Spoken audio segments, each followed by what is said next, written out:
that I would really appreciate it if you would stop Rob Taylor from blathering on and on.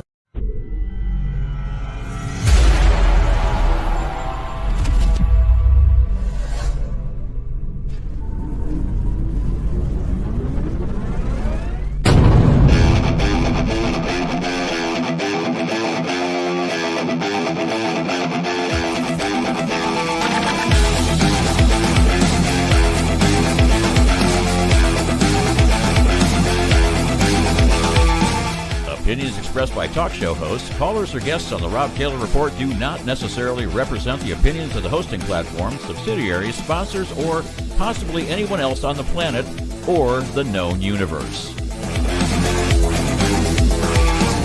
From the tinfoil and lead-lined broadcast bunker on the beautiful southern coast of Oregon, it's the Rob Taylor Report. So strap yourself in. Your weekly political therapy session is about to begin. Ladies and gentlemen, here he is, the nearly famous Rob Taylor. Hello, Coos County. Hello, America. And thank you all for joining me today. It's the Monday before Thanksgiving. I hope you're getting your appetites ready. I know it's one of my favorite. I don't get turkey a whole lot, but when I can, I'm going to eat a lot of it. So yeah, Thanksgiving's coming up, and it's a truly American holiday. It's a holiday we should all be very happy to celebrate. And I know there's a lot of people out there who go, "Oh no, we don't want to celebrate Thanksgiving. It's celebrating colonization of the Native Americans." And yeah, we did come to this country and we colonized. We did. But then again, so did a lot of other countries out there. I wasn't just Europeans. There were a lot of people out there who moved from one place to another and colonized. They just may not have called it colonization. And so we get that label all the time. I got friends who are Mexican and they're liberal, and I talk to them every now on Facebook, and they're very leftist. Some of them, most of the Mexican people are who of Hispanic heritage. Most of them that I know are pretty damn conservative, to be quite honest with you. But I get a couple of friends who are Hispanic and who are liberal. And I had one friend of mine telling me, "Well, you're a colonizer." And I said, whoa, wait a minute. But you're a colonizer too. No, I'm a Mexican. And I had to explain to him that Mexican is not a race. No, Mexican is the country you live in. But the fact is that Mexicans are Indians and Spaniards mixed together. Those are the Mexicans. And so part of your heritage goes back to Spain. And I'll tell you what, nobody was bigger on slavery than Spain. Spain really bought into the slave trade. And they were also colonizers. They were Europeans and they did a lot of colonizing. So I said, so in essence, you as a Mexican, you're a colonizer too. He didn't realize that. He was a little taken back and he was like, I never thought of it that way. And I said, well, you should. I said, you should think of it that way, because if you go back in history, most people are from countries that colonized other countries or went to other countries and took land and kept land and then, moved on from there. The Vikings, they took parts of Ireland and parts of England. The Romans did as well. I don't hear people in England, those damn Roman colonizers. It's funny how people get labeled because of the color of their skin. There's a lot of racism going on, but Thanksgiving is truly an American holiday, and it's one that really is beautiful, the most beautiful, because it shows how we came here and actually worked with the Indians. For the most part, we got along with the Indians and we worked with the Indians. But what were the Indians doing when we got here? What were those Indians doing anyway before we came here and started colonizing, like the 13 colonies? Well, I'll tell you what they were doing before Europeans got here, which before Christopher Columbus got here, because I'm willing to bet Europeans have been coming to America thousands and thousands of years ago, and many of the Indians who are Native Americans today actually have European blood in them. They have blood from Asia and other parts of the world. And so Who knows who the first Americans were? But when Columbus came here, or better part, when the Pilgrims came here, what were the Indians doing? What were they doing? You think they were all sitting around in their drum circle, their Indian drum circle, smoking a peace pipe, all having a good time, communing with nature? No, that wasn't going on.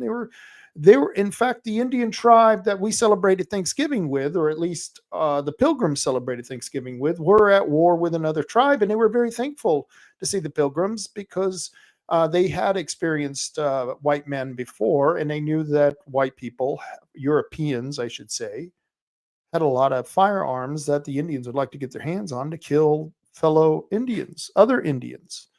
And that's what they were doing when we got here. Before we celebrated Thanksgiving, Indians were killing each other, warring with each other. And what were they warring about? What were they fighting over? Well, a lot of it was territory. Some of the Indians were coming up from the south and vice versa, and they wanted the territory of other Indian tribes. Do the Indians call the other Indians colonizers? Because that's literally what they were doing. They were colonizing this whole territory. The Americas was completely up for grabs. Whoever could conquer it the first would win, or at least conquer it the longest. And that's what we have today. That's where we've gotten to where we're gotten. And it's weird that we're trying to divide each other into different groups, because we should be thankful that the Indians were here, and the Indians should be thankful we showed up, because look at the country we created. We've got one hell of a country. You should be very, very proud of if you participate in the creation of this country. If you're someone who goes to work, really works really hard, pay your taxes and do all the right things, and especially if you're a soldier who've defended this country, or you've served in a position of government as a representative for your fellow citizens, well then, yeah, we've created a kick-ass country. So the Indians should be just as happy. But what is Thanksgiving? What is Thanksgiving? It's, it's just not the celebration that we had this really cool dinner way back when the Pilgrims and the Indians started to hang out with each other. And it's a little bit more than that. It's actually a celebration of a harvest, a really good harvest. And why did the Pilgrims have a really good harvest? Well, apparently they didn't have such good harvest the first couple of years they got here. First couple of years they got here, they tried this thing, collectivism. The type of collectivism that was practiced in Plato's Republic. I don't know if you've ever read Plato's Republic. It's not a very long book. Just check it out. But everyone works for the common good. Oh, we all got to work for the common good. I take care of your family. You take care of my family. Then you realize the family you're taking care of, well, they're a bunch of dirtbags, and, well, I don't want to work too hard. So this year we're not going to have a lot of food. Well, that's what happened on Thanksgiving. There were a lot of people who were told that we're going to do this where everyone works on the same pieces of land. Nobody owns any of the land. We all work together. And then we take from the bounty of our collective work, and all the families will share. Well, what do you think happened? What do you think happened? Well, there was a couple people who said, well, wait a minute, though. The Sullivans over there, they don't work very hard. Those Sullivans over there, they don't work hard at all. And the Smiths over here, they're working their ass off. And why do I have to work any harder for the Sullivans or even the Smiths, even if they're working hard? And that's what happened. They didn't get the bounty that they thought they would get, and they nearly starved. When they tried collectivism, when the Pilgrims got here, they nearly failed. They nearly starved. And so they decided that they would make kind of a new rule that says, you don't work, you don't eat. That's a beautiful rule. You don't work, you don't eat, meaning you got to go out. We're going to give you this piece of land, and this is private property. You go out, your family gets your private property, an individual can have their private property, and they're going to work for their own benefits. It's kind of a selfish thing. The selfishness isn't always bad, because the people out there who were selfish and didn't want to work for those lazy Sullivans, well, they worked their butt off when they realized that everything that they're going to work for, they get. And because of that one Thanksgiving, that one fall, they had a huge bounty. They had a huge bounty because everyone selfishly worked for themselves. And because they had such a great harvest, they realized, Well, I want to share with the Sullivans. I want to show those Sullivans that look what I can grow. Look what I can do. That's how capitalism is good. That's how selfishness is good. Because you're selfish, you want to make more for you. And then when you make that more, hey, there are actually people out there I like, we're going to share. And that's what they did on Thanksgiving. Everyone came together and shared their own private bounty from their own private property. So in essence, Thanksgiving really is a celebration in capitalism.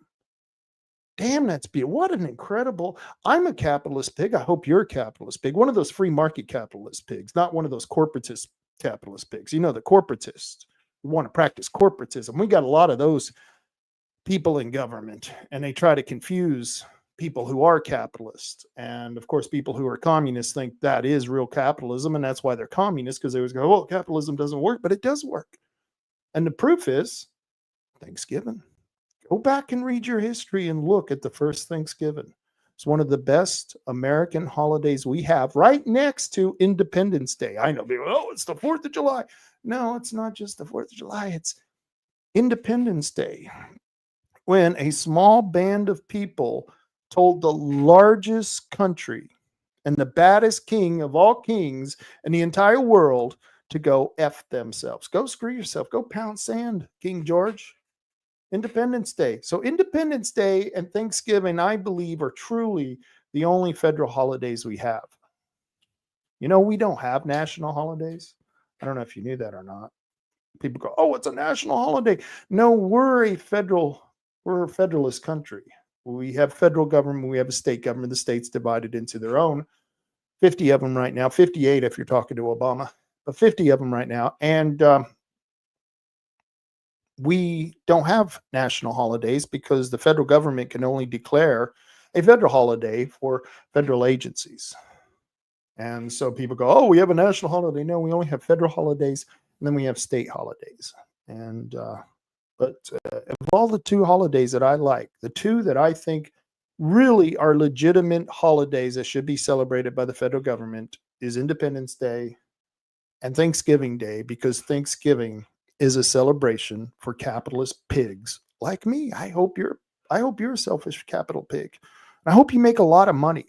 I hope you make tons of money. You're so much money, you walk down the street and you got bills dropping out of your pocket. That's how rich I want everyone to be. I think it would be a great country if we practice true capitalism, but we don't. We practice cronyism. We practice socialism. We practice a lot of things. We've gone far off from what we were originally intended to be when the Pilgrims got here, and it's too bad we can't go back to that. But remember why we are who we are, and don't let the leftists confuse those things, because we are who we are because we've learned the lessons of the failures of communism and collectivism. We learned it through tried and true experiences, such as the Pilgrims coming here and realizing that collectivism sucks, socialism sucks. And so, yeah, it's one of the best holidays that should be celebrated in America. And I hope you have a good one. I know I'm very lucky. People, on the news have been talking about, do you want to talk about politics on Thanksgiving? You've got the leftist relatives. When I went to my grandmother's house, my grandmother used to work for the Democrat Party. She worked for a guy named John Tower, who I believe was actually either impeached or thrown out of the U.S. legislature. And she worked for the guy, and she used to get mad at me because even when I was young, I used to tell him he was a crook. The guy was a crook. The guy's a dirty crook. And I would tell her how he was a dirty crook. And we used to get into arguments, and my grandmother would get mad because, I wasn't even a Republican then. I was a libertarian, and I wanted small, limited government. She goes, oh, no, her as a Catholic, she wanted big government. She wanted really big government. And I remember the first time I relayed that story to her about the Pilgrims, and they were capitalists, and they were celebrating the Thanksgiving as a celebration for capitalist pigs. She was just completely disgusted. No, that's not what happened. It was about community and getting together. No, bullshit, Grandma, bullshit. No, it's about capitalism. It's about people who survived the errors of collectivism. And so we didn't talk much politics. So I bet you're probably not going to talk a lot of politics when you go over to your relative's house because you might have those leftist relatives. If you're lucky, you've got those relatives who you all agree, and you can all get along at the dinner table if politics comes up. But yeah, I stick with the weather. The weather's good to talk about, and it's the latest sports, boxing, anything but, politics or religion. So yeah, stay away from those two topics. And if you are going to talk about those two topics, don't drink a lot.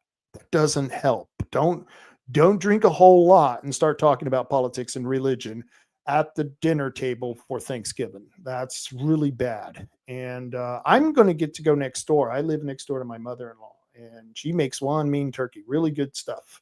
So I'm very thrilled about going and having dinner over there. And she's having a couple of people over. I don't know who these people are. So I'm going to have to be on my best behavior, and I'm going to have to make sure and not talk politics or religion. It's really hard for me because, but I'm lucky because I got a radio show and I'm getting that all out right now, and I'll get it all out on the Friday rant. I think we'll do the Friday rants. If you didn't get a chance, I did do a Friday rant this past Friday, and I had Todd Vaughn and Diane Rich and Marty Kurt all on the show, and it was damn entertaining. It was a damn entertaining show, and I'll tell you what, by the second hour, I think we're all had enough alcohol where things just get really, a little bit more honest than you would want people. We got into a long discussion about abortion. It was just crazy. So I would recommend and go and check it out. It was nice to have people who feel free enough on my show that they can say what they want, and they're not going to worry about people calling them names, because it was about abortion. Anytime you talk about abortion, you know how people start calling each other names. You're a baby killer. You want to take away my rights. And it goes back and forth. But it was really a very educational conversation. So I highly recommend you go check it out. This was this past Friday. It's on my YouTube. It's on Rumble. Go check out Friday Night's Rant. It was really good.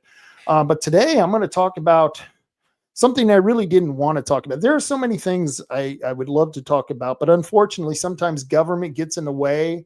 It gets in the way, and it does things that you just have to recognize. And one of the things I have to recognize right now is that the Bandon School Board here in the city where I live, my kid went to the Bandon School, and then I had to give him supplemental education to try to reverse some of the nonsense he was learning at the Bandon Public School.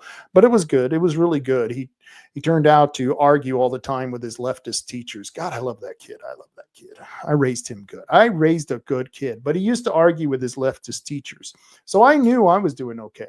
I was doing all right, but not a lot of parents are that strong, or they just don't have that strong of opinion, or they don't have that kind of relationship with their kid where they talk about issues and how a child should conduct themselves while they're in school. I mean, anyone who's a conservative or a libertarian or a free thinker or believes in the Constitution, likes limited government, any of those people who have children, they're going to have to talk with their children when they go to school, and how to deal with the leftist nonsense that's coming out of the school.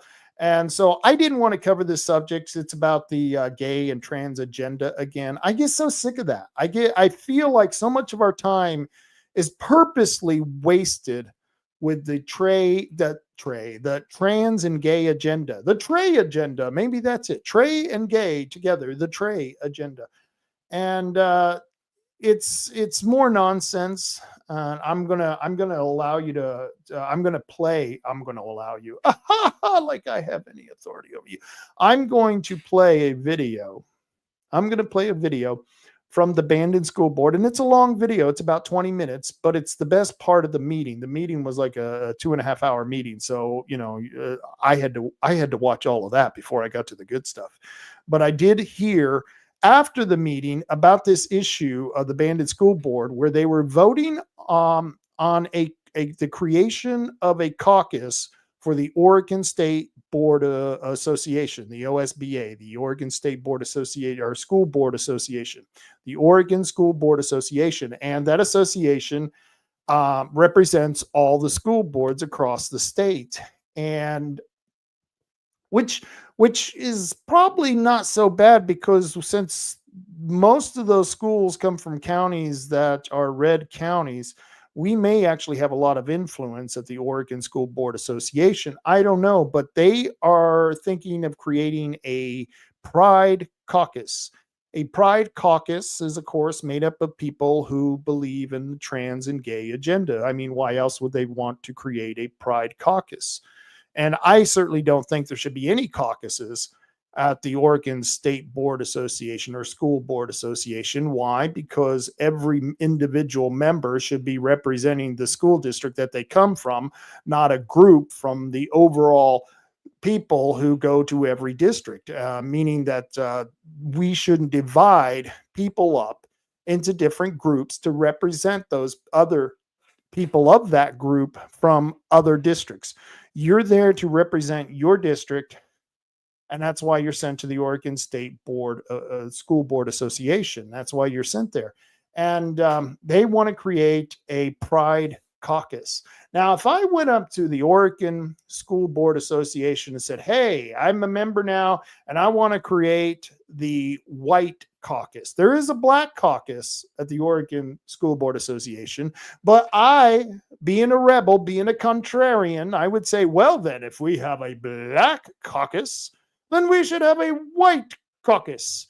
And that would be my argument. And they'd go, well, why do you want to have a White Caucus? Oh, just for the sheer fact there's a Black Caucus.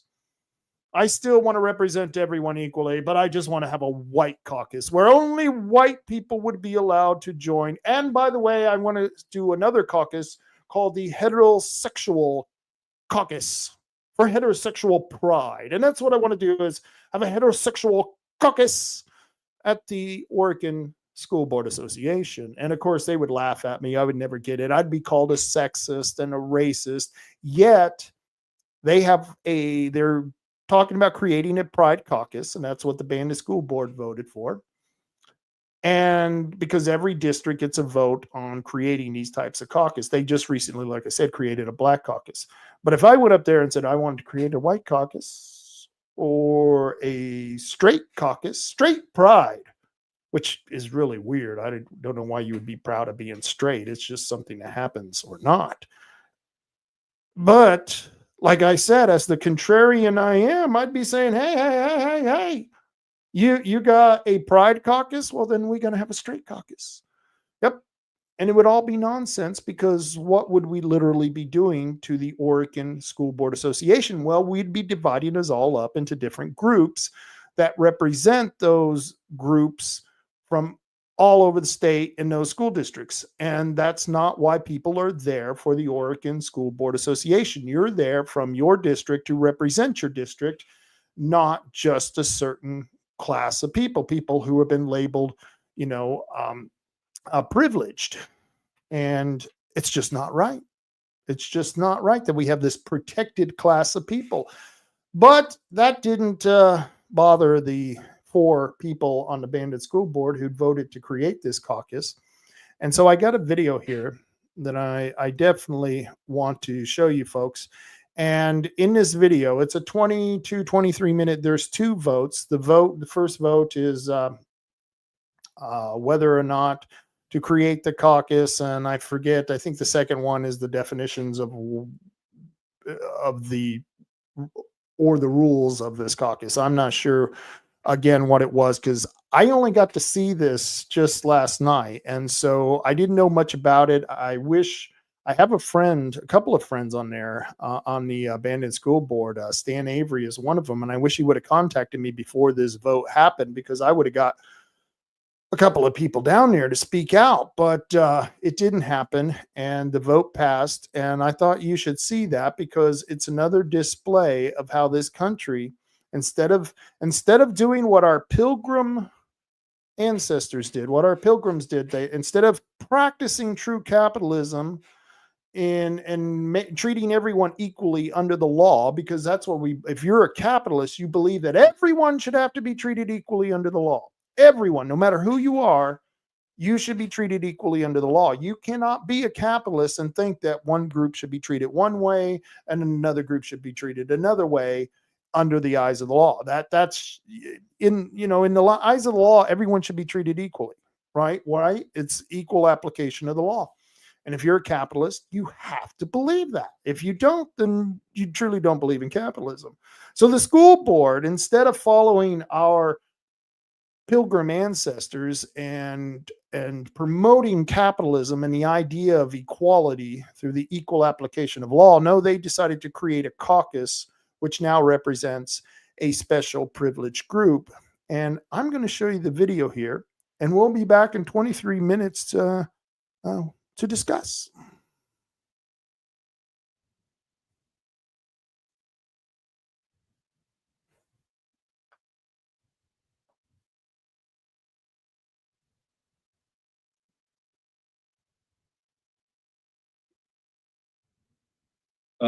This is a contentious topic, so I'm just going to ask that we try to keep our emotions out of it. If you're going to speak as a board member, I'd ask you just to be clear and concise, use facts and data and not emotion. I'm very clear and set on where I'm at on this, and I'd like to urge the board to vote in unity with me tonight. Before I say, I'd like to read just a few quick things. This is our current policy. Every student belongs, policy ACB. First section here, all students are entitled to high quality educational experience, free from discrimination or harassment based on perceived race, color, religion, gender identity, sexual orientation, disability, or national origin. So we have that policy in place. Non-discrimination policy. It prohibits discrimination or harassment on any basis protected by law, including but not limited to an individual's perceived or actual race, color, religion, sex, sexual orientation, gender identity, national or ethnic origin, marital status, age, mental or physical disability, pregnancy, familial status, and so on. Sexual harassment policy. Sexual harassment will not be tolerated in the district. Hazing, harassment, intimidation, bullying, menacing, cyberbullying, teen dating violence, or domestic violence for students. The board, in its commitment to providing safe, positive, and productive learning environment for all students. Hazing, harassment, intimidation, bullying, menacing, acts of cyberbullying by students, staff, or third party towards students is strictly prohibited in the district. Student rights and responsibilities. The board has a responsibility to afford students the rights that are theirs by virtue of guarantees offered by the federal and state constitutions and statutes. Some of those are included in this, which is their civil rights, their right to free inquiry and expression, and their right to privacy. Equal educational opportunity. Every student of the district will be given equal educational opportunities regardless of age, sexual orientation, gender identity, race, religion, color, national origin, disability, marital status, familial status, parental status, linguistic background, culture, socioeconomic status, capability, or geographic location. And I won't go into these, but we have two more. These are all policies that we currently have in place that clearly state that it is our duty as board members and as a district to protect all kids and to treat them all the same. It's already there. I don't believe we need anything else. I believe what we need to do is, if we don't think this is adequate, we need to change our policies to make them adequate. I don't think we need outside increased representation by the proposed Pride Caucus. In fact, the Pride community currently has an advisory position on OSBA that already advises OSBA board. I don't agree with giving them voting powers and legislative powers at this time. And I honestly can say my personal belief is I will never vote for that to happen. I know that we don't all agree on every single little thing, but I would ask you to consider that we already have every protection in place for every student in the district, and including every staff member in the district. So I would ask you to please vote in unity with me and to say no to the resolution to add a pride caucus for OSBA. If there's any further discussion, please offer it now. So when I was elected, there was plenty of input, and among other reasons, I was told the reason why people were voting for me was because they were hoping that I would prevent controversial subjects that have nothing to do with education from dividing our school and putting us in the evening news, as we see from coast to coast all over the place. So they don't want that. And also parents have talked about how they're attracted to our district, not because we have like legendary academic levels. There are a lot of other factors that are important to parents. But one of the reasons why it's attractive here is because I don't know how to put this, old-fashioned. In other words, all those flashpoints that you read about in the news that are dividing districts hither and yon just never show up here.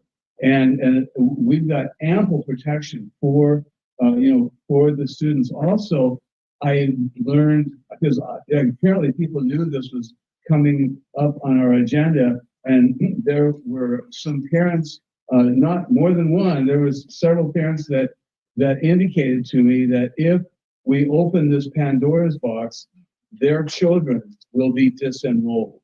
And I know that parents have other ways to educate their children, but it's not good for the budget, when we get the numbers down. Our enrollment is so steady, we want to keep it that way. And if we open this Pandora's box, we can't close it. I don't know if you guys know this. I'll just tell you this for a moment. Ohio years ago passed this resolution, statewide in their districts, and then it opened that door, and it kept going, and it kept going, and it kept going until they had the predictable conflicts with biological males injecting themselves into the girls' room and the girls' locker room, etc. So last week, the whole state school system blew up when the legislature voted to ban all biological males and females from the opposing facilities. And they just felt like we have no choice because it's just an endless conflict that cannot be resolved. And it has nothing to do with education. There are all kinds of really interesting diversity and controversy in our society with regard to all kinds of things regarding religion and ethnicity and politics. It's endless, but we don't want those in our education system. We want to just keep it neutral. We need to protect all the children equally. And I have a personal story about this. We lost a child that had been given to us. This isn't the time to go into it, but because of things like this. But anyway, I can talk about that later. But anyway, so I'm voting. I'm agreeing with him that we need to keep this out of the schools. We need to protect all the children from any kind of mistreatment for any reason. But we should not be taking sides in things that have nothing to do with education. Thank you. You're presenting this as a policy change for us personally. No. But that's how you read it. How I just heard it was you presenting it as us changing our policy, but it is the OSBA changing their policy for the adults, not the children. Yes. So the OSBA has offered this resolution for us to vote on adding a pride caucus to the OSBA board of directors, and also giving them a legislative power, voting power in the OSBA board. So I feel like we're talking about apples and oranges. So I feel like people have been misled as to what we're voting about. We are not voting about anything that has to do with Bandon schools whatsoever. We are literally talking about an adult subgroup of an adult organization that does not have anything to do with the state of Oregon education department. This is literally like just a club that we're talking about. Membership, the caucus members may include any elected or appointed member of the Public Board of Education in Oregon who are active members in good standing with the Oregon School Board Association and identify as a member of the community. Caucus members may participate in all discussions, vote, and serve as an officer of the caucus. Members must attend the meetings in person. This is adults. This is an adult subgroup. A yes vote does not go against you personally, which is what you are making this vote, and it is not. Well, This yes, vote is supporting my fellow school board members, period. Like, you guys have made this a mountain out of a molehill. It is not this. You guys voted unanimously for the People of Color Caucus 5 years ago. We voted unanimously for the Rural Caucus a year ago. Neither one of those caucuses have done anything to affect our kids whatsoever. They've done nothing. It is an adult club and an adult organization. Angela, I'm agreeing with you on the point that you're making, but we are going on record and perception is extremely important. So you want the perception to be that we are against I our fellow school board members, not children, who identify as us. Well, I This can't- is what the membership is. This is. can't control perception, I can only vote. what I see happening is if this gets voted in and there's a Pride Caucus created, you'll now have a voting power for whatever that agenda is, That's which we true. don't completely know.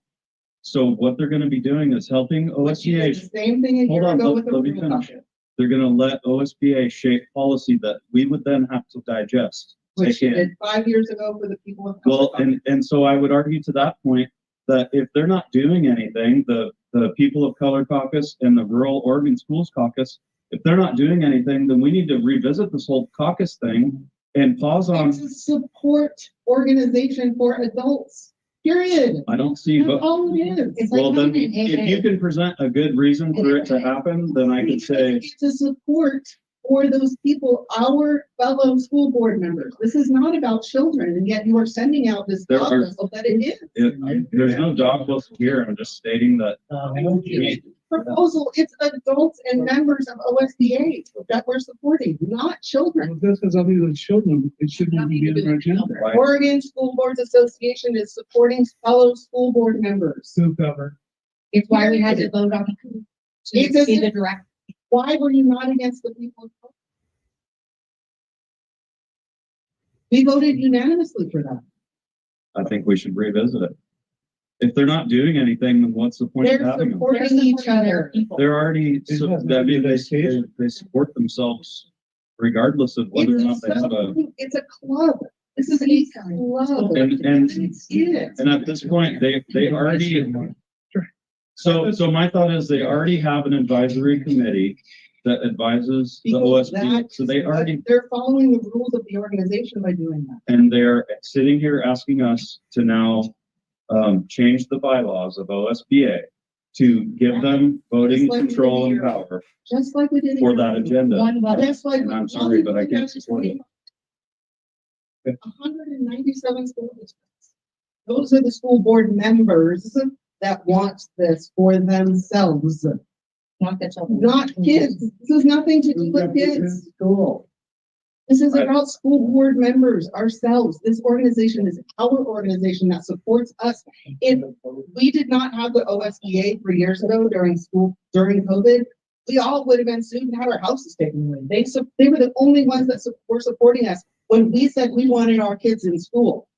I said I wanted every single kid in school. I stood up for that.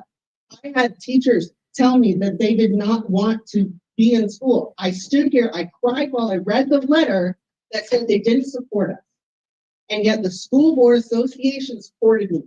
I called and talked to those lawyers every single day. And that is who we are talking about. We're not talking about math. We're not talking about literature. We're not talking about books. We're talking about the Oregon School Board Association, period. Our peers, Yes. our friends. We're not talking about kids. We're not talking about anything else. You are saying that you do not support your fellow school board members if you say no to them. What I'm saying is I look at everyone as created equal and they're all given equal rights and equal protection. I don't see any need for them to be given special powers above any other group. Why do you get to Because- decide? Well, that's what our job is. I don't know. That's the job is. You would have voted on this one. That's what our job is, Then you right? would have voted And no. you said no about the. And honestly, for the other caucuses, points for them, and maybe my thought process now on this has shifted because, correct me if I'm wrong, once you have a caucus, your job is to now help shape policy and lobby For school government- board members, for policy for school boards, for members. school boards. not Children. Well, I'm sorry, I disagree We with that. can control politics. I'm We sitting right control here. policy, we have it all in place, you are 100% correct. We're doing everything for our kids we can. This is for school board members. They can have, they already have the club. They have their advisory committee, but we're talking about giving them voting power on the OSBA board of directors. One out of 197. I think we're dancing around the idea that it is an LGBT issue. I cannot make a vote in fear or in prejudice. And so I know how I'm going to vote. I knew before I came here, but I appreciate the influence and the opinions of everybody that has spoken. I see this as another in a line of historic trajectory points. At times, as stated, we're all created equal. At times, different adults within an organization have needed to have, as Angela put it, a voice, a club, a way to assure their legality. There are no criminals in this organization. We all want what's best for the children. We've had MAP people speaking eloquently about the efforts that we're providing for them. This has been derailed, I believe, from its original resolution, and we're talking about other things here, which obviously need to be talked about at some point, but I think we've covered it. I think we're ready for a vote. Thank you. Yeah. Anybody else before we vote? Okay. Choices, yes, no, abstain. All in favor of Could you the restate the resolution number? resolution number 2 creates the Oregon School Board Members Pride Caucus and designate a seat on the OSBA Board of Directors and Legislative Policy Committee. All in favor, raise your hands. 4 votes, yes. All opposed. 3 votes opposed. And resolution 3? Resolution 3 is an amendment to the bylaws. If you saw this big attachment, and hopefully you got a chance to go through, what I see from this is there's a lot of non-substantive changes, which are changes that are just fixing language. They're not changing the idea or the spirit behind whatever topic it is. They're fixing errors in the language. As far as the substantive changes, it includes the designee director for the Pride Caucus on the OSBA Board of Directors. Does anyone have an opinion on the section, the substantive? I have such a hard time with that word. Substantive. Thank you, John. Every time that comes up, I'm just going to have you say it. Anytime. I practiced it, but it did not help me. On 3.5.3, does anybody have that in front of them? 3.5.3, like the fourth page. Wait. Wait, what did this say? 3.5.3. You want to read? In accordance with their bylaw, the caucus of the OSBA shall appoint a representative of the caucus to serve as a director of the association. The representative must be an elected or appointed member of any public board of education in Oregon that is an active member in good standing with the association. All association bylaws and policies shall apply to the designated representative serving as the caucus's director of the association. This last part is like It's the proposed changes. if the president or immediate past president of the board of directors is a representative director from a caucus, then the caucus shall elect an additional director to serve for the duration of the president and or the immediate past president's term. So the way I read that, and someone please correct me if I'm wrong, but this would give potential caucuses to directors, which would give them increased power, which would dilute the power of other caucuses. So think if one person moves up, then that gives them legal right to have somebody put in there instead of the position they were made. so you have two, you have the past president, director, and the new director, correct? So, No, because that becomes that person. They're taking the spot. They're just putting in a replacement. Yeah. They're saying they can't hold they can't be one person holding two spots. yeah, Other questions on this, and I'll skip over the pride sections because you know where I stand on that. Conflict of interest. So right now, the directors are required to fill out an annual conflict of interest statement. This would eliminate that because it's not required by law currently. Where we all have to do that as school board members. They have to fill it out by that certain date or we get fined, you know. This would eliminate that. It just means you have to do it you have to do it anyway, if you're not a school board member, which is the only way you can do this is if you're school board. So it's basically saying you don't.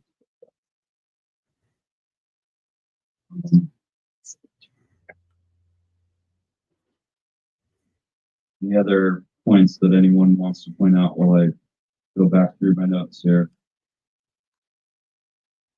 about amending the bylaws?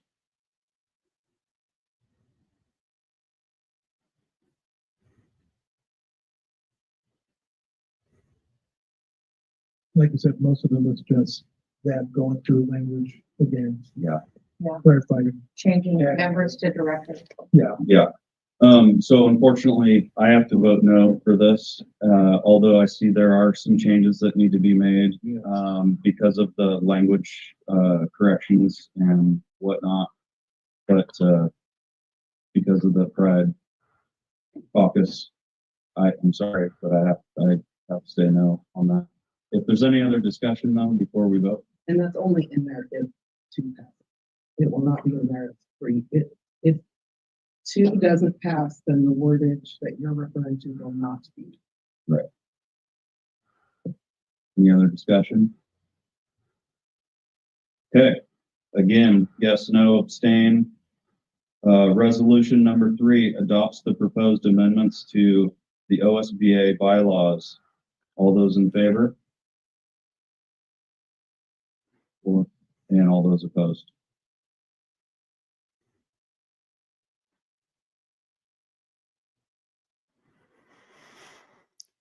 And there you have it. 4 of the people on the Bandon School Board are well, they need to be replaced. They're leftist. I doubt they even consider themselves leftist. It's funny. I had done an interview with Angela Cardis. She is someone who ran for mayor this last time around, and Angela. I went up to her and I asked her about the wind turbines, and she said, "What are you talking about, wind turbines?" And we explained to her about the wind turbine project that's going up just off the shore of Coos Bay and Brookings. And she had no clue about this. And she's running for mayor, and she had no clue about one of the most important issues to happen to the South Coast since forever. And that alone really sent up red flags for me. Does this woman really know what she's doing if she doesn't even know about the wind turbine project? So I do have to give Angela Cardis some credit. She's the one who spoke. She was the brunette lady who spoke. And if she did go to the school board, demand that they open up the school and bring the kids in, and the Oregon's School Board Association was behind her, that's great. Great. I never saw her at any of the meetings that we had fighting for the Oregon school boards are the Oregon schools to remain open. And we went to a lot of different events. We had a lot of rallies. I don't really remember Angela there. Maybe she was. I don't know. I could have missed her. But at least she did that. But what her and the other four people, and the other four people are John, Martha, and Brianna. Actually, that would be I've got their names here. It's let's see, that would be John Sullivan, Brianna Hutchinson, Martha Lane, and Angela Cardis. They all got to go. As far as I'm concerned, they're either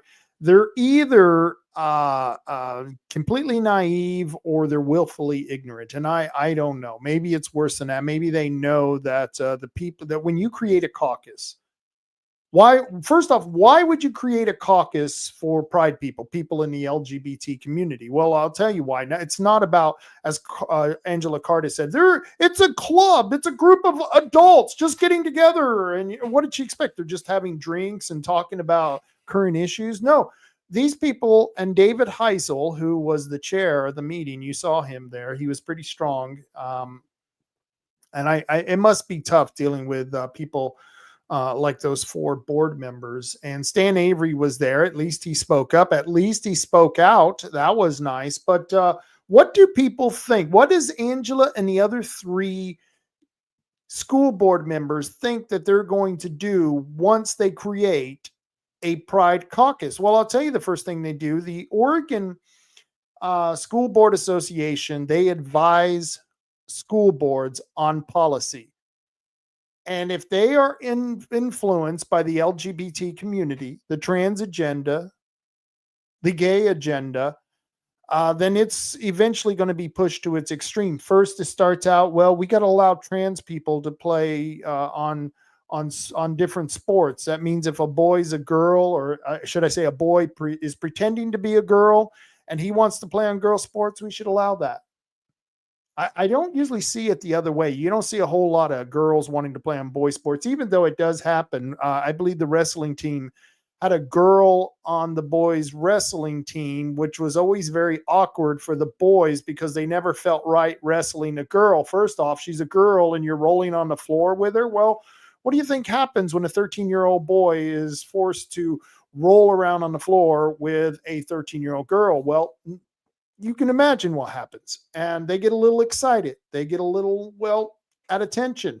And it was very awkward sometimes for these boys to wrestle the girls because first off, most boys, especially here out in suburbia, out here in the real world, we'll tell our kids, we'll tell our boys, you never hit a girl. You never hit a girl. Son, you never hit a girl. And there we are telling boys, I want you to go in that ring and kick that girl's ass. I mean, the dichotomy of messages that we're sending is just duplicit and really, I'm sure, confuses the child. Or the boys get in there and they don't feel like they should beat up the girl because she is a girl. And so it made a lot of problems when we had a girl wrestler on the boys team. But that's what they're going to be promoting, is that if a girl identifies as a boy, she should wrestle with the boys. And if a guy identifies as a woman, well, he should be on the women's team, whether it be swimming, basketball, wrestling, whatever. It's okay. He identifies as a girl. And this is clearly wrong. They're for very many reasons. First off, boys are, men have just their bones are denser. They have usually more powerful, more muscular upper body strength. They're much faster and they're much more powerful than girls. And that's not going to go away if you just take a boy and give him treatments, the transgender treatment, the estrogen treatments, and put them through all that. That's not going to change much in the aspect of a boy taking on a girl in professional sports. But that's one of and I'm sure in Oregon, that's probably already legal. So it's already happened. And the boys being allowed in the girls' bathroom, if the boy thinks he's a girl, I'm willing to bet that's pretty much happening already. And the schools aren't doing much about that because you know how the state of Oregon is. We're ruled by Portland, and Portland is insane. But getting back to the 4 school board members who voted for the Pride Caucus to have a voting right with the Oregon School Board Association, what do they think they're going to be doing? they're going to be promoting that gay agenda, which at first you might think, well, it's pretty benign. They're not hurting anybody, but there are extremes, and there are extremes in the school, and there are perverts in the school. There are people out there who are, well, they're perverts and they want to be around children. And so we don't want to be mixing so much of the sexuality and sexualism, the sexualization of our children. We don't want that being mixed into our schools. We just reading, writing, arithmetic, we don't need all this extra baggage that they want to impose on our children. And there's very good reason for that. Damn good reason for that. And let's see if I still have this article up. Let's share this article. Here's an article in the, I believe this is what is this? Oh, this is Oregon Live, the Oregonian. And in this article, it says Governor Tina Kotek vows to intervene in St. Helens school sex abuse scandal if district doesn't act quickly. Well, why do they act quickly? Well, they got a couple of perverts in the St. Helens Schools District, or at least accused perverts. We don't know because they haven't gone to court yet. There hasn't been a trial. Remember, I'm one of those. I believe everyone's innocent until proven guilty. However, if these people are proven guilty, well, then it goes to show that kids who are in school, put into vulnerable positions, should not be telling teachers or any administrators or anyone else for that matter in the school district about their sexuality. And why wouldn't you want kids to tell grown-ups about their sexuality? Because we don't know who all these grown-ups are. We don't know what their intentions are. And like I said, people who are pedophiles, people who are perverts, who like children, they want to be around children. So why wouldn't you see the complete, as clear as day, that there are people who might want to become teachers so that they could be around kids? I mean, it only makes sense. It's kind of like all the people who are now rushing to the border to help out all those children, all those unidentified children at the border. It just really makes you wonder, are they really concerned about the children, or do they have other ulterior motives? But I'm going to read part of this article. It says Governor Tina Kotek waded into the ongoing sexual abuse scandal at the St. Helens School District on Friday, pledging to intervene if the school district does not move quickly to put new leadership in place. I understand that an acting superintendent will be appointed swiftly, Kotek wrote in a letter to the community that was released by the city of St. Helens on its on its Facebook page. If this expectation is not met within 14 days, I'm prepared to escalate the state's engagement with the district and make a recommendation for an interim superintendent. Now, all of this has to do with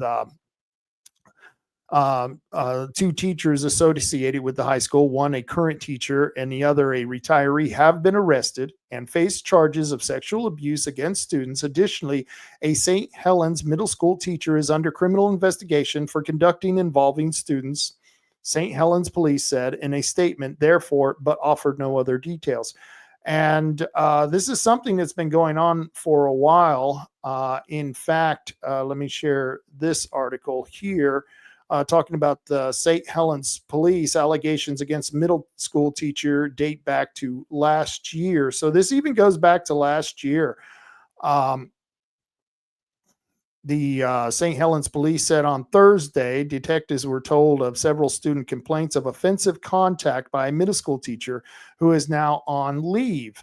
Now, what does this have to do with the Oregon School Board Association creating a new caucus promoting who are part of the LGBT community, the pride community, and their idea of promoting the gay agenda?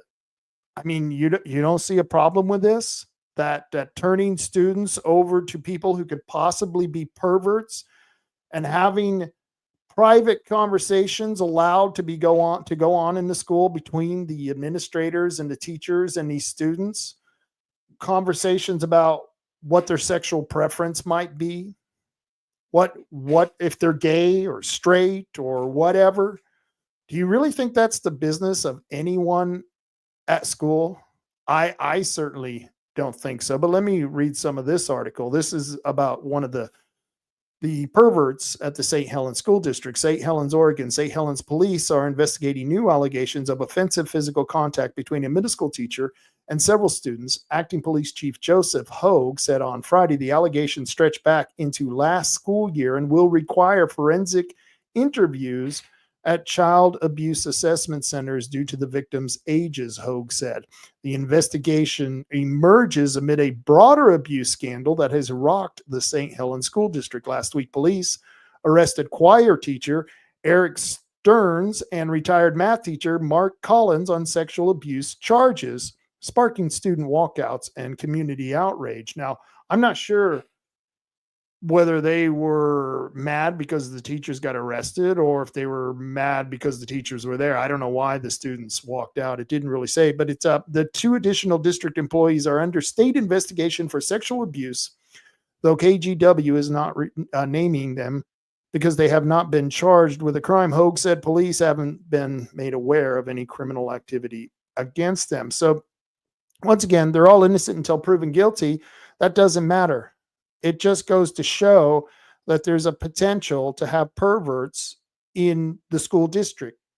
So why would you want people who are part of the LGBT community pushing the gay agenda on your schools? If you want to do that in an adult club, if you want to have an adult club, let's say Angela Cardis, let's say she was right and this was just an adult club and part of the adult club wants to have a caucus made up of the LGBT community. That would be perfectly fine. But we're talking about an organization, the Oregon School Board Association, that advises school boards directly on policy. Why would we want someone in there to promote the gay agenda, the trans agenda, the drag queen agenda? Now, remember in North Bend, they were going to have an event where they were going to have children, young children, as young as elementary kids, go out into the way out in this campground, way out in the middle of the woods, so that drag queens could entertain the kids and talk to them about their sexuality. This, don't take my word for it, go look it up, North Bend. And luckily, the North Bend School Board found out about it and put a kibosh on it. I mean, damn, as if the people who were doing it should have even have considered it. It shouldn't even have been a thought, but that's what people in the Pride Caucus, the LGBT community, that's what they're promoting. I'm not making this crap up. This is what they're doing. And they did it here in North Bend. And don't remember, Bandon has had trouble with teachers being child molesters. You have a teacher who was a great math teacher. Just because someone's a child molester doesn't mean they can't be good at other things. And we had a really good math teacher here. And the math teacher believed that it was his religious right to marry a girl as young as 13. And he fell in love with a girl in his class that was 13. And he was arrested for it. And I believe he was sent to prison for this. And I remember that the kids who were in his math class suffered because he was a good teacher, proving that just because someone's a good teacher doesn't make them a good person. That's just life. And it also shows that there is a potential that when you have people working with kids, that some of those people might be perverts. I'll give you another example from Bandon. Remember, this is a school, small school here in Bandon. And this happened when my kid was going to the Bandon school. It didn't happen to him, but he was attending the Bandon School District as a student when that incident occurred. In fact, he was in that guy's math class, and it really sucked because it took us a while to catch him up on the math because the next teacher wasn't that great. In fact, I think it was a gym teacher they brought in. There was another teacher. Actually, he was an assistant coach. And the assistant coach wasn't molesting any of his students, but he was molesting his own child, filming it and selling it as child porn. Happened right here in Bandon. Proving once again that there are people out there who mean harm to your children. So why would we vote for? Why would the Bandon School Board vote to create a caucus that's going to promote the gay agenda, because it's the Pride Caucus made up of the LGBT community? Why would we support this idea that we want to have policy coming from people who want to sexualize our children because it goes along with their own sexual orientation? And it gets worse, folks. It gets way worse, because once they start trying to normalize transgenderism, once they try to, I can see trying to normalize being gay or being a lesbian, but now they're trying to normalize transgenderism. They're trying to normalize drag queens, which to me, drag queen is the equivalent of blackface to black people. Drag queen is that to women. I mean, it's just weird that women think it's okay for guys to go out there and make fun of them. They're making fun of you, ladies. When you see those guys dressing as drag and they're all looking all weird and freaky, they're making fun of you. I don't know whether you get it. That's what I get. And that's kind of why they're funny. I have to admit, some of those trannies, some of those drag queens, I shouldn't say, because there's a difference between trans people and the drag queen. But the drag queen wants to be flamboyant, wants to have all that weird stuff, and make themselves look just like a weird, basically not a woman, but a caricature of a woman. So I don't know why more women don't get pissed off about that. But here's where it's going, folks. Here's where it gets worse, is that once you start normalizing the sexualization of your children, at what point does it get to this? Let me play you a video. It's short for virtuous pedophiles. Not virtuous as in they're better than everyone because they're attracted to children, but virtuous like having moral standards and a sexual orientation that they have no control over, like the rest of us. Before you get all worked up, I'm talking about pedophilia, not child molestation or rape. Pedophilia is the sexual attraction to children. It's a paraphilia. There's a link to more information about it in the description. Videos I've made in the past explaining the kind of human diversity and development. Molestation and rape are different. These are abusive actions that often have nothing to do with attraction. Many child abusers are actually sexually attracted to adults, but they act out on children. Meaning you probably don't object to pedophiles because you're compassionate and rational, but you may loathe child molesters and rapists because they violate people. I personally try not to judge either. .org. Well, lady, I got news for you. You're wrong. If you're a pedophile, I hope you rot in hell. I think there's something mentally wrong with you. You've got a mental disorder, and you're the last person that should be around kids. Did you see that woman? Did you see her crazy eyes? Let me see if I can play that. It's short for virtuous pedophiles, not virtuous. Look at that bitch's crazy eyes. I mean, she looks like someone who sits on these school boards. Oh yeah, we want a pride caucus. We want a pride caucus because pedophiles, they're virtuous. Pedophiles are virtuous because, they're not like child molesters. They're nothing like child molesters or sexual abusers. No, those people are different. Those people are bad. But the virtuous pedophile, they know they're pedophiles, and you should get to know pedophiles. You should respect these people, even though what they believe is, freaking insane. Is wrong morally, ethically, physically. Adults shouldn't be having sex with children, and there's nothing normal about pedophilia. But you start normalizing all these, it's normal to be gay. It's normal to be a lesbian. It's normal for boys to want to be girls and girls to want to be boys. That's just normal. And we'll even give you operations to change that. At 3, it's okay. It's at 3. It's all right. And then we start saying the drag shows. Oh, the drag shows are fine. The guys out there being sexual on stage and being funny, that's great for kids. Kids love it. And they're voting for this on the school board, and they act like, no, this is just an adult club. It's an adult club for adult people like us on the school board. Bullshit, Angela Cardis. It's a group of people who are voting on policy and pushing that policy on your school district, my school district. And I think you're a little screwed up, lady, if you think, There's nothing wrong with this. And once again, I play this. It's short for virtuous pedophiles. Not virtuous as in they're better than everyone because they're attracted to children, but virtuous like having moral standards and a sexual orientation that they have no control over, like the rest of us. Before you get all worked up, I'm talking about pedophilia, not child molestation or rape. Pedophilia is the sexual attraction to children. It's a paraphilia. There's a link to more information about it in the description, videos I've made in the past explaining the kind of human diversity and development. Molestation and rape are different.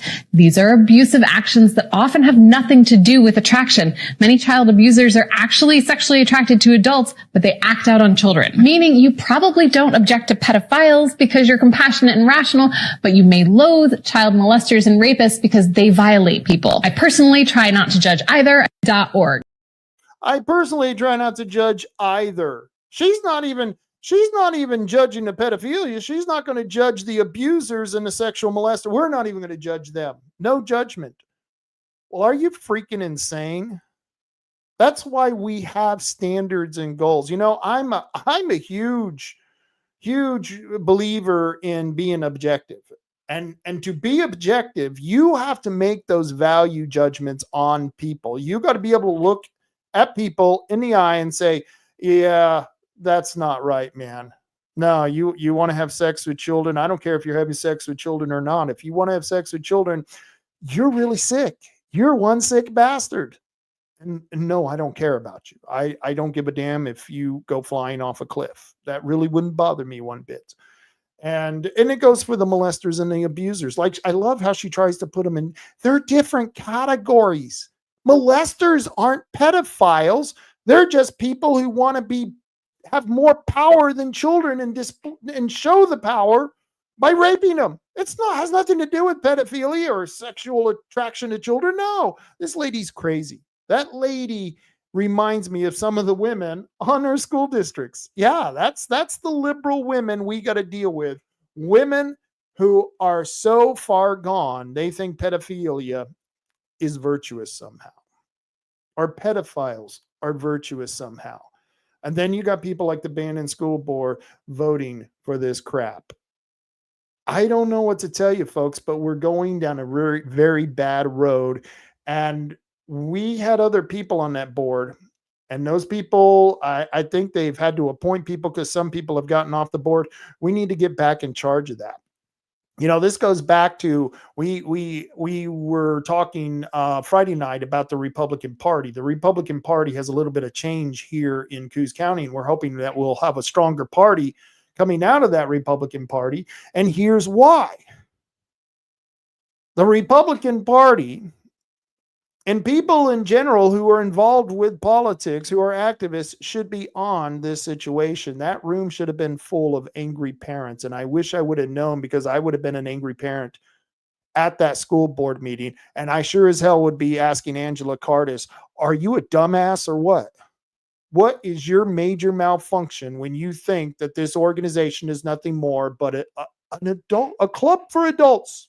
No, this is a club for adults who decide on policy to promote to your school district. And if you're willing to do this, how far are you willing to go, Angela? What are you going to vote for? Do you think pedophiles are virtuous? Once again, I appreciate the fact you fought against the school closures during COVID. I appreciate that. But this, no, you just need to be replaced. What can I tell you? You just need to be replaced. And I don't know. I hope this people abandon. They see this. I hope they see this for what it is. But it's something that if you don't watch, it's going to subtly slip through. And it's even happening on the Trump administration. I don't know if you saw where Trump, he's made a lot of great appointments. Hopefully they all get approved. Those appointments get approved. A lot of great appointments. The Robert Kennedy Jr., it depends on what he does. If he wants to put more regulations on telling me what I can and can't eat, we can get rid of the guy. If he wants to go after the pharmaceutical industrial complex, great. Good for Robert Kennedy. That's what we need him for. We'll see. I like to give everyone a chance. But I don't know if you saw who Trump has appointed to head the Medicaid, Medicare programs. And that is Dr. Oz. And I was blown away by this because Dr. Oz is kind of a freak himself. Let me show you a clip from the Dr. Oz show. Let's meet a family living with that very question every day. Vanessa is here with her daughter, Josie. Welcome to the show. Vanessa, your husband, Joseph, is in the military. He's not able to join us today. Correct. You know, early on, you probably had a sense that Josie was different. And when did you recognize that Josie was transgender? It was during a regular well baby exam. The pediatrician was looking at her. He got really quiet and just sort of watched her for a while. And he brought up a term, gender identity disorder. Excuse me, what's that? He said, you know, like transgender. I was like, could you spell that for me? I had no idea what he was saying. That's when you learned about it. That is. How are you, Josie? Good. She has a lot of spark to her, I gotta say. She does indeed. Do you remember when your parents thought you were a boy? A little bit. Talk to me about that a little bit. What do you remember? Like, how did it make you feel when I used to take you and get your hair cut off at the barbershop on base? It made me very angry. You did not like your haircut. Why not? Because I'm a girl, not a boy. Yeah. But how do you do the basic things? I mean, how do you decide how to dress Josie? How do you decide? Yeah, well, it's very easy. If you have a child, male or female, and they want to be part of the other sex and they want to dress like the other sex, I actually don't have a problem doing that. If you're talking about giving them transitioning drugs, drugs to change and sterilize them, their sexual reproduction organs, if you're talking about the mutilation of young boys and young girls, yeah, we have a problem. That's huge because most of these kids are going to grow out of it. That young man that young boy you just saw on the Dr. Oz show may potentially grow out of it. In fact, there's been a lot of these transgender child activists who now are saying they wish they never had gone through the procedure. And maybe I'll try to find out what's happened to the young man in the Dr. Oz show. But the point was, this is happening even in the Trump administration. The Trump administration said it was going to fight against this trans agenda, the mutilation of children. House Bill 2002 just codified the mutilation of children in law. And we are allowing this to happen as in a state where, once again, we're controlled by crazy leftists who think it's perfectly okay to mutilate children. And then you got people on the Bandon School Board say, oh yeah, let's have a club of those people. We want a club. It's just an adult club. So what? They're creating policy for us. Wow. Talk about blissful ignorance. I don't know how blissful it is. I'm going to go to a couple of the comments that I see from people out here because I think they're very relative to what we're talking about. And Athena has a good comment. She said the federal administration needs to rebuke the transgender language, although from all the education, military sectors,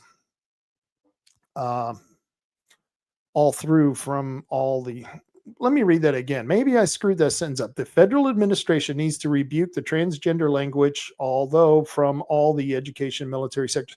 Okay, I think I know what she's saying. She's saying we need to get rid of it out of education and military sectors, and they should. Military has, once again, the military has no business dealing in sexuality. You go into the military, you sign up.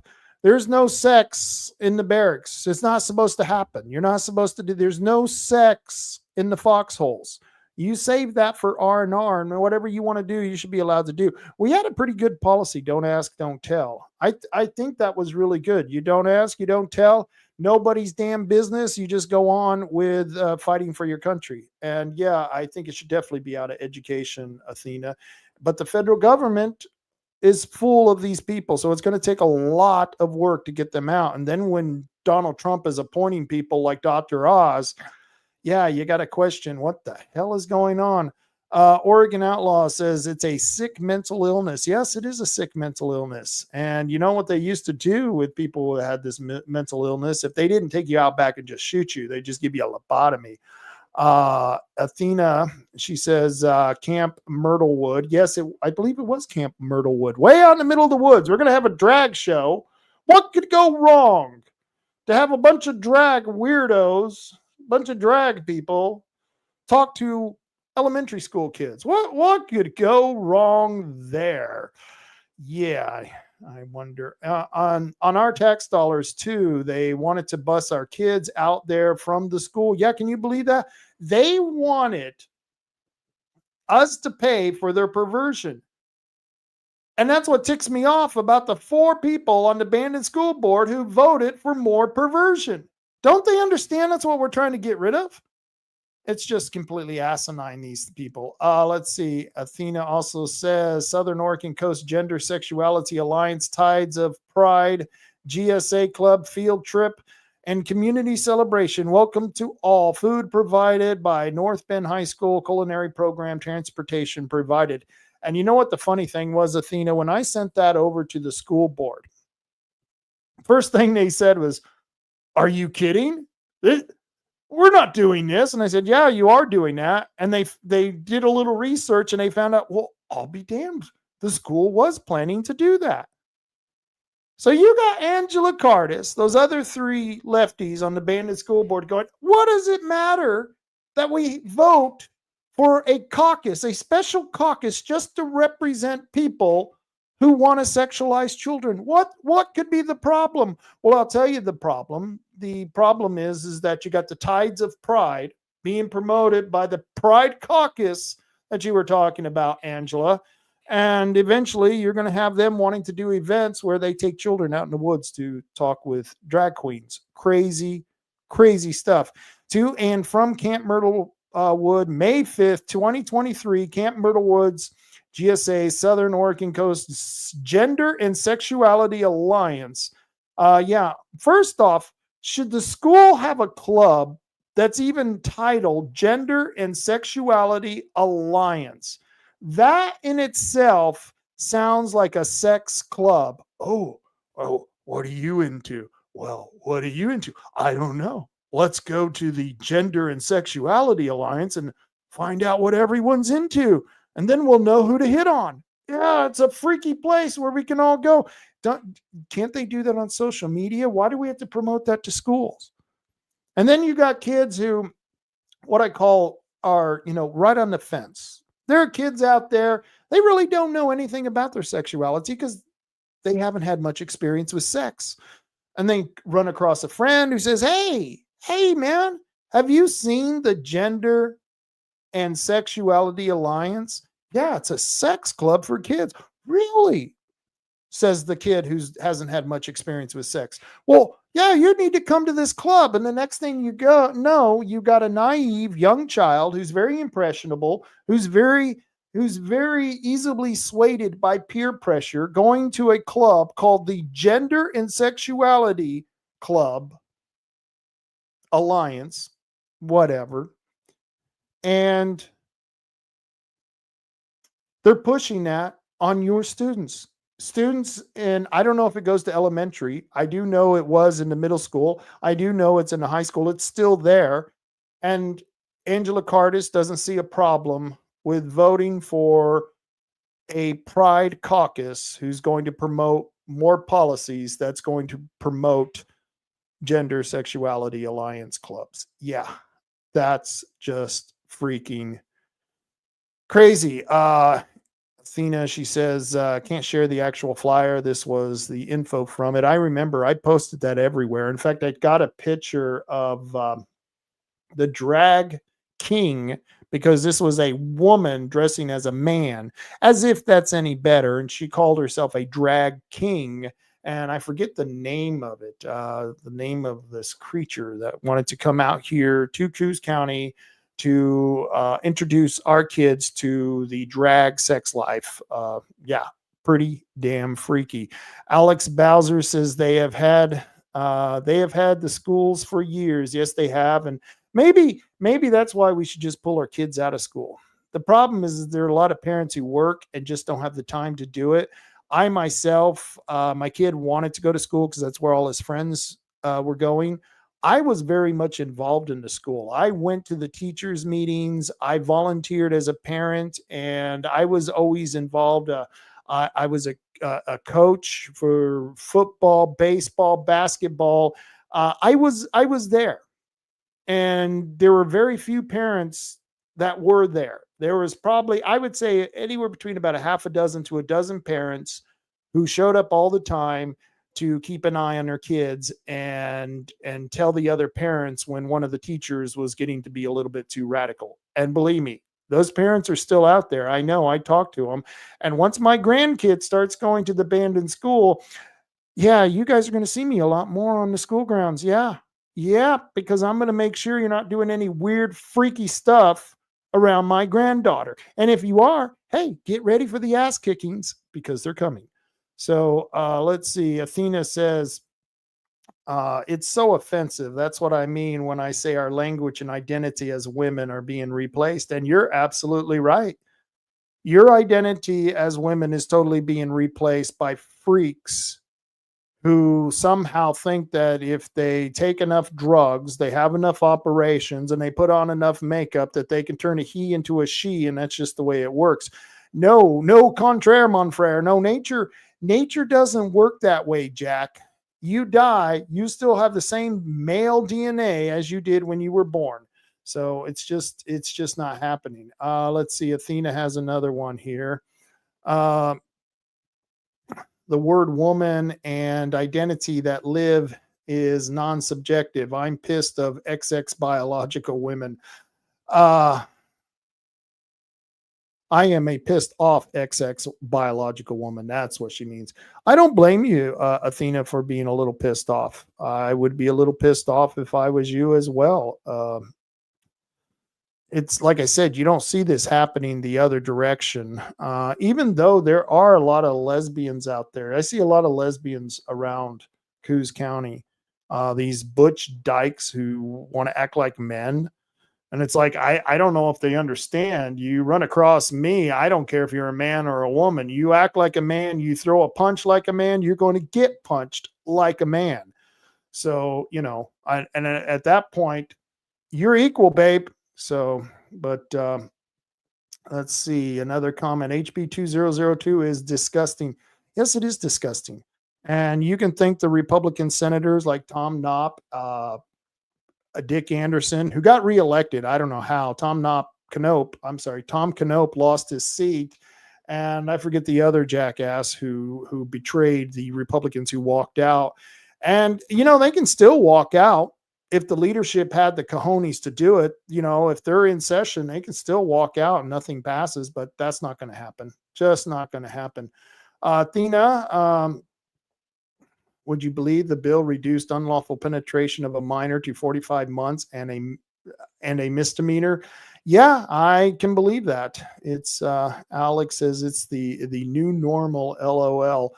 Oregon outlaw says not long ago she would have been found in a ditch or dumped on county property. Yeah.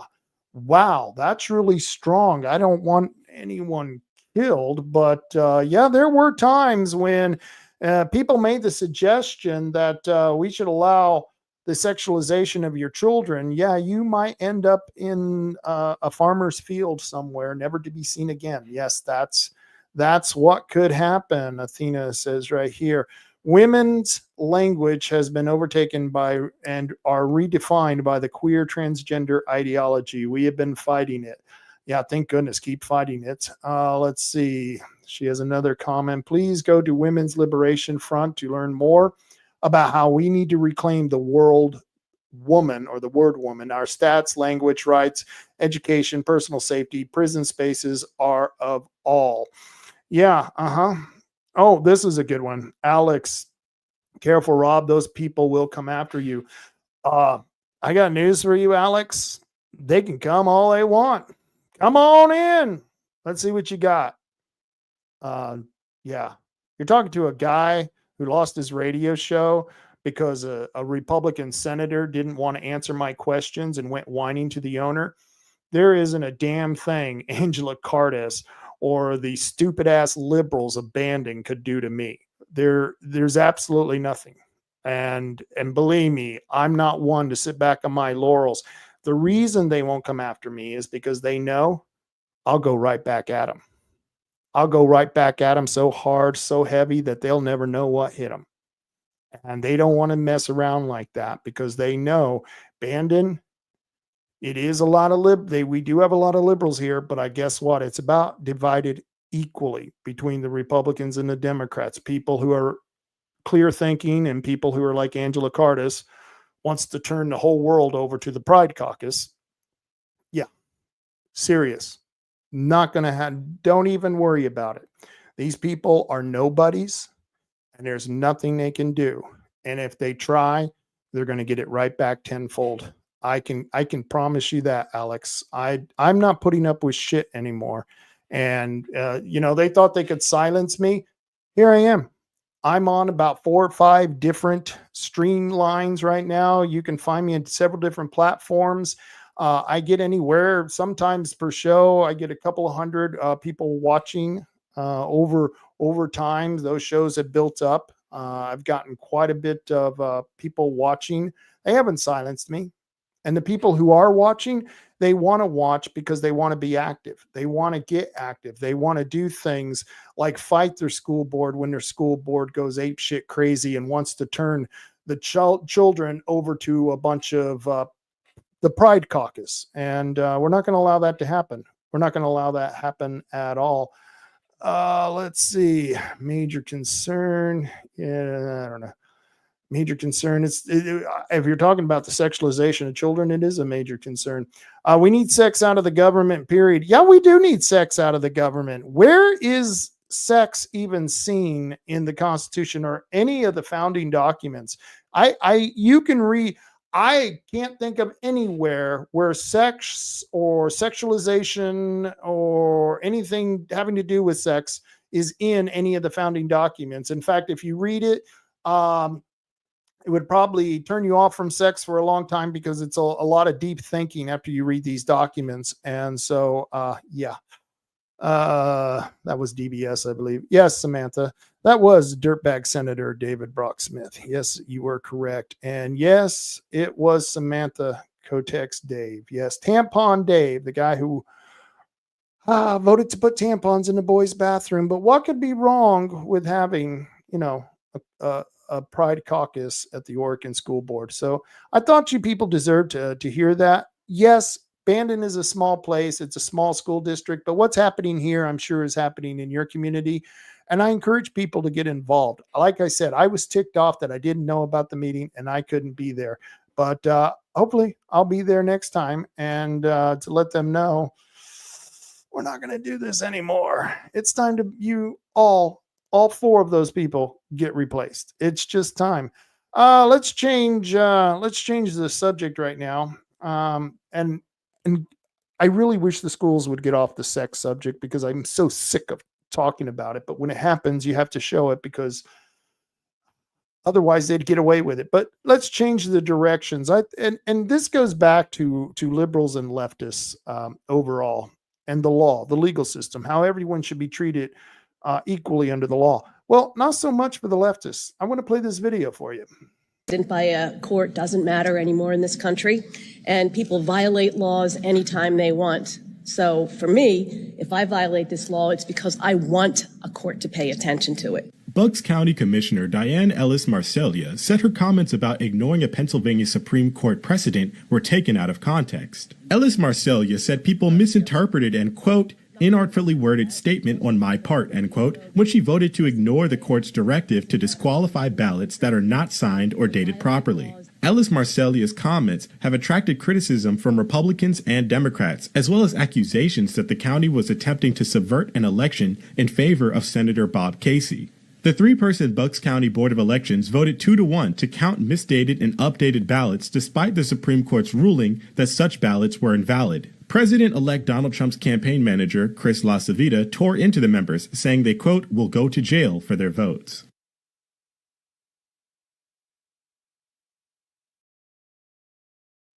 They should go to jail. They should definitely go to jail.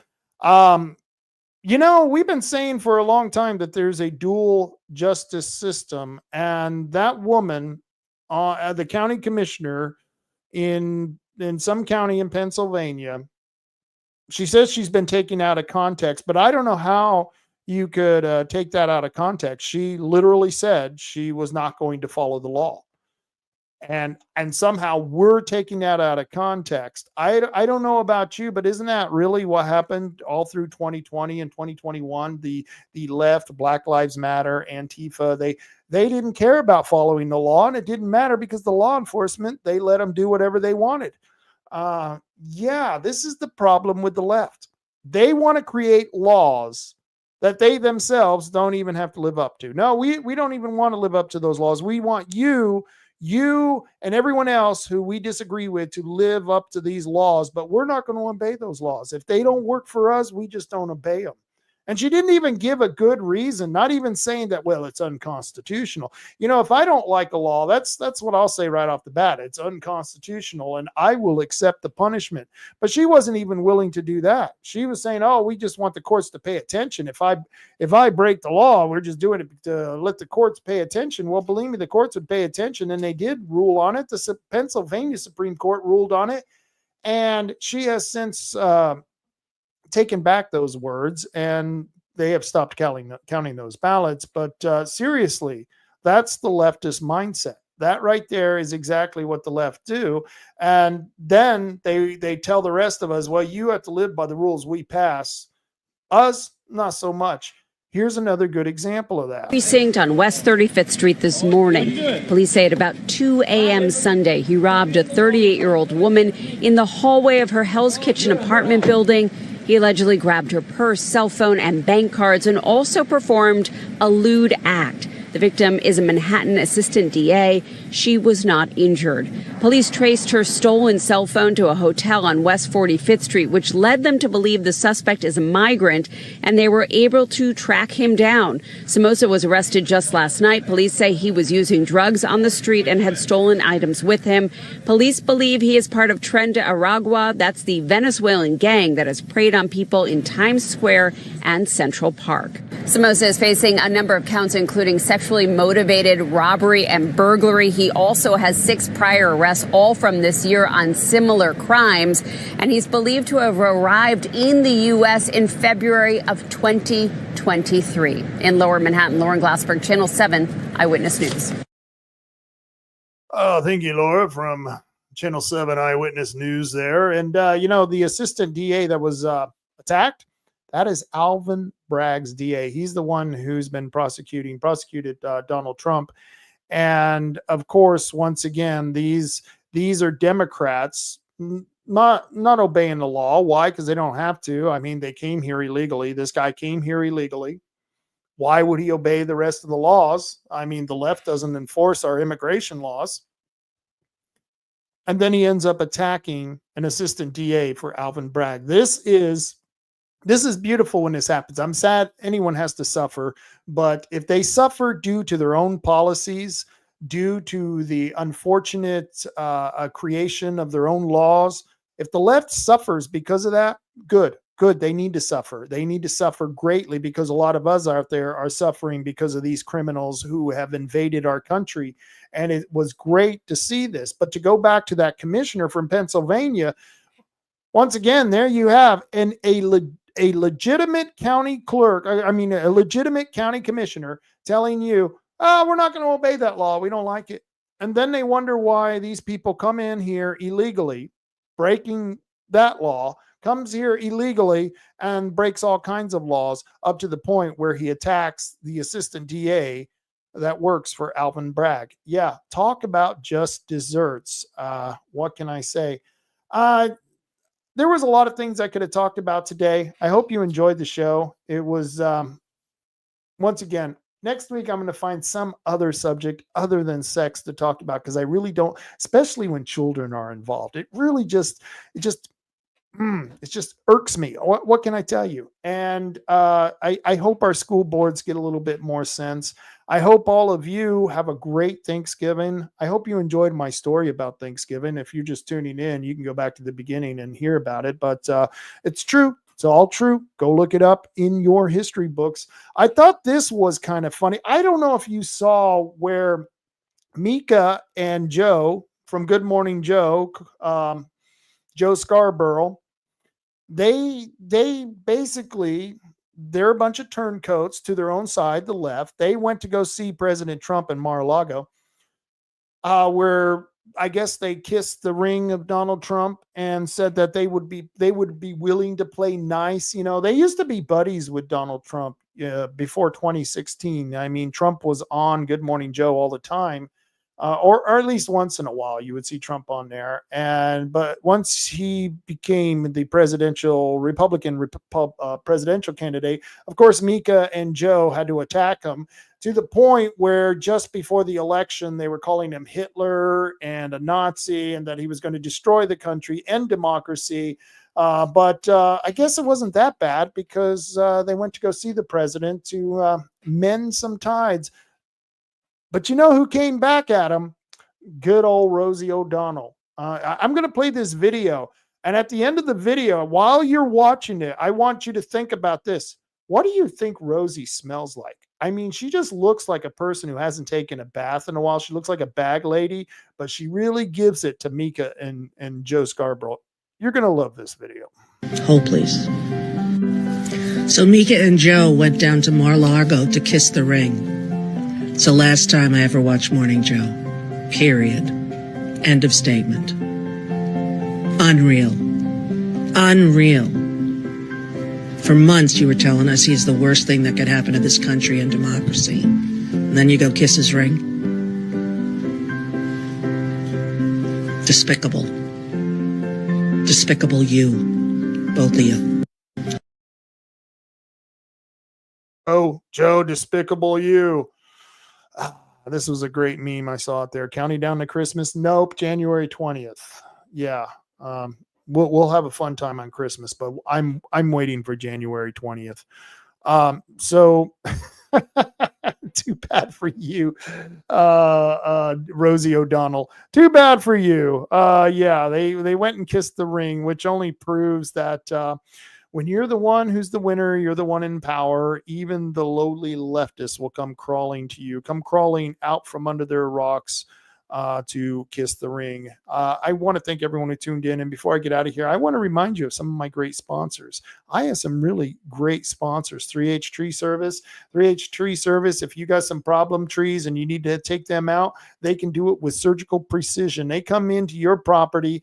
They will take out those trees, and they will inspect the other trees. They'll tell you what needs to be taken down, why, if they're disease ridden, if they've got infestation of bugs, pests, whatever, they will take care of it. Maybe the tree is, like Antifa. It's a liability and it's going to start fire at any moment.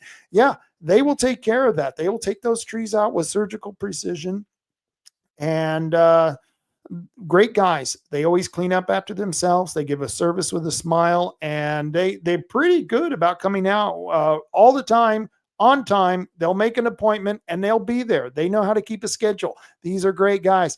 541-294-1800. 3H Tree Service at 541-294-1800. And by the way, you got to go check out their videos. Their videos on Facebook, 3H Tree Service, of the same name. That's their Facebook page. Go check out their videos. They're really cool stuff. I don't know what happened to Tim over at Tom and Gigs. I just saw him a couple of weeks ago, and he's telling me, I'm dying to get back on the show. So he must be really busy over at the shop. But if you have any automotive needs, go see Tim over at Tom and Gigs. Tim and Shanna, they're the owners of Tom and Gigs. They do an excellent job. I highly recommend their shop. If you have any automotive needs, they can take care of your mufflers. They can take care of your light bar. If you need alignment done, a tune-up, whatever you need, go take it to Tim over at Tom and Gigs, and he'll take care of you. They also have remote control cars. They have part of their shop is dedicated to those RC cars. Really cool stuff. Any part that you need for your RC car, they got it. And they've got a guy who specializes in RC cars. He can tell you what parts you need, what you have to do to get it running. You can find these guys over in the Empire neighborhood behind the car wash at 135 South Shoneman Street. Once again, they're right behind the car wash in Empire on 135 South Shoneman Street. These guys are great. They can take care of you. And of course, Herbal Choices. If you have any of those herbal needs, Herbal Choices. And I believe they're having a Green Wednesday, the Wednesday before Thanksgiving. Yes, you've heard of Black Friday. Well, Herbal Choices is having Green Wednesday. What can I tell you? They've got a lot of sales going on. Go on over there, check out what they got going on. I can't give you any prices. That's I think is illegal. I'll get banned from YouTube if I tell you prices or show you the article with prices. But you got some herbal needs. You want some gummies. Maybe you want some pre-roll joints. Maybe you need a new bong. Maybe you need some other stuff. Well, they can take care of you at Herbal Choices. And they've got 5 really good stores, 4 of them on our Highway 101. You can go from Reedsport to Bandon, and in every city between Reedsport and Bandon, you can hit an Herbal Choices. There's one in Reedsport. There's one in North Bend, one in Coos Bay, and one in South Bandon. And of course, don't forget the one in Charleston. Herbal Choices, my choice for all my cannabis needs.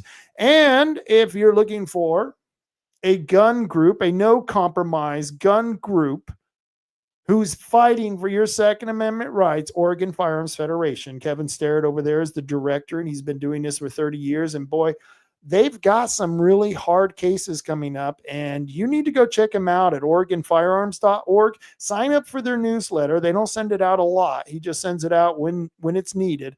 OregonFirearms.org, and become a paying member.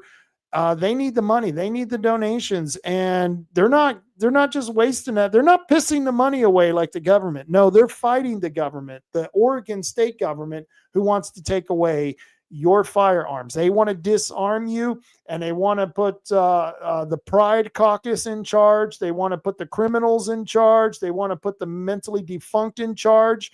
And after they put all these crazies in charge, then they want to make sure you're unarmed and living in the dark. That is the Oregon Firearms Federation who's fighting against that agenda.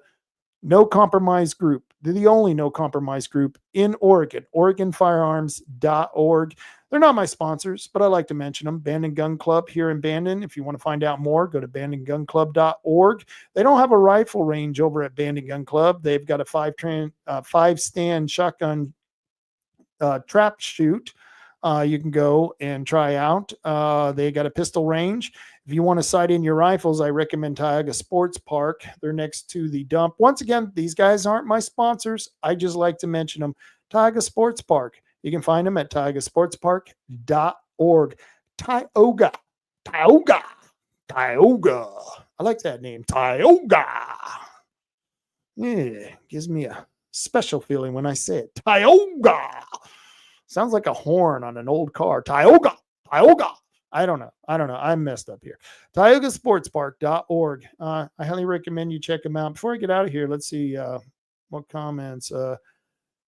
Great show, Rob. Thanks. You're welcome, Elaine. It was my pleasure. I do try to entertain. And if you guys can, please go like and share my podcast. That helps me out. It helps more people find out where I'm at.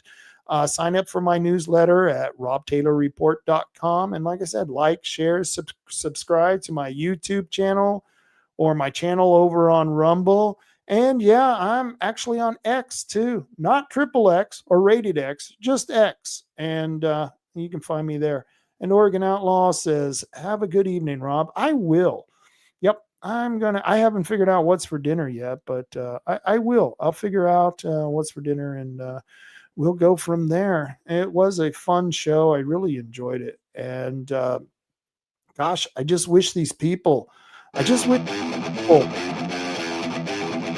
would get their brains together. Think about the votes they're making. Can you believe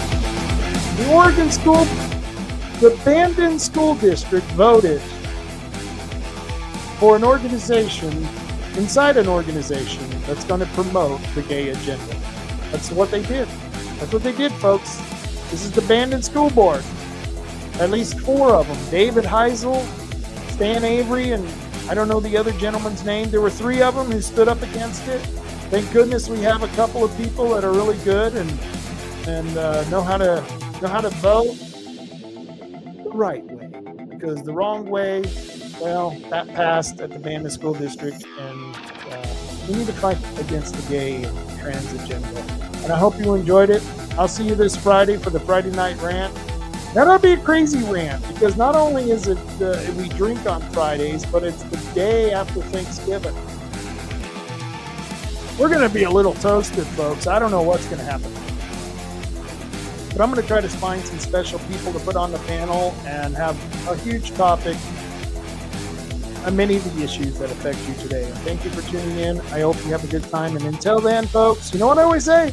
Carry on, Goose County. Carry on.